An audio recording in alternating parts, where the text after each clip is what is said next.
விஜய பிரபாகரன் அவர்கள் சண்முக பாண்டியன் விஜயகாந்த் அவர்களுடைய மகனுடைய திரைப்பட ட்ரெய்லர் வெளியீட்டு விழாவில் பேசுகிறப்போ விஜய பிரபாகரன் பேசியிருந்தாரு.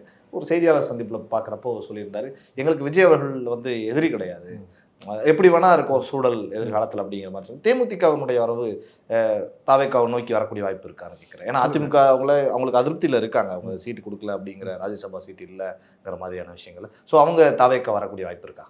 இல்லை, நீங்கள் இது ஃபஸ்ட்டு இப்போ கூட்டணிக்குள்ளே யார் வர வாய்ப்பு இருக்குன்றத ஊர்ஜிதமாக இருக்கதான் நம்ம சொல்லியிருக்கோம். இப்போ சிறுபான்மை மக்களுக்கு துணையாக நிற்பேன், பிஜேபியோடு போவது இல்லை என்று உறுதிப்படுத்திய பிறகு, திமுகவுடையும் கிடையாதுன்னு உறுதிப்படுத்திய பிறகு எஸ்டிபிஐ நிச்சயமாக முதல் கட்டமாக இவர்களோடு நகர்ந்து வருவதற்கான வாய்ப்பு அமைந்து விட்டது. ஸோ இதைத்தான் அவங்க எதிர்பார்த்துக்கிட்டு இருந்தாங்க. ஸோ முதல் கட்டமாக இவர்கள் வருவார்கள். இரண்டாம் கட்டமாக ராமதாஸ் அவர்கள் வந்து திமுகவோடு போனாக்கா திரும்ப வேறு வழியில் இங்கே தான் வந்தாகணும்.